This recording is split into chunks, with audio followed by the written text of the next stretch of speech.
This is Simply Lo-Fi. Yes, estate planning is just not about transfer of assets. It's not about wealth that you have, but it's all about how comfortable you're making for your people around you that you care about after you're gone. So it's not about the age, it's not about how much, it's about how. How are you transferring it?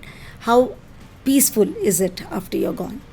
So before we get into complex, not really complex, but advanced estate planning tools like wills or trusts, we should have some hygiene factors that we keep in mind.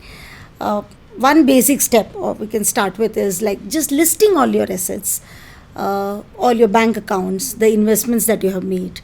Altogether, it could be just in a Google Doc or a simple spreadsheet, and then checking if the nominations are in place, and very importantly whether the family knows about it. And if they are digital assets, please make sure you don't exclude them. Manage your passwords well. Do the family know about the passwords that you have for your bank accounts or any other passwords?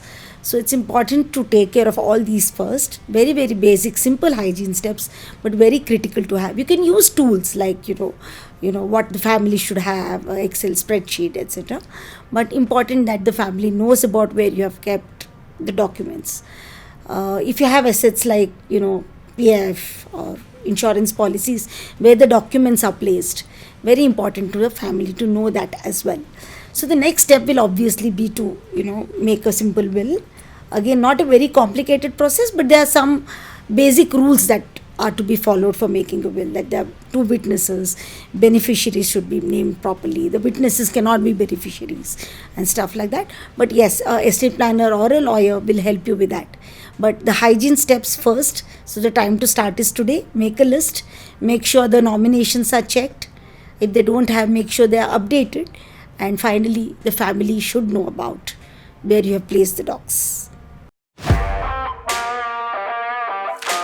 Yeah, most definitely one should have a personal cover for a very important reason, that you're not dependent on staying with the company forever, right? You are at any point of time, there is a possibility company could either change rules, reduce, change the cover, or it's also possible that you leave the company and join some other company where there is no cover. So at any point of time, your personal cover is what will come handy till the end lifetime, right? So it's important to have a personal cover, but it's also important to firstly assess what is the cover that is required.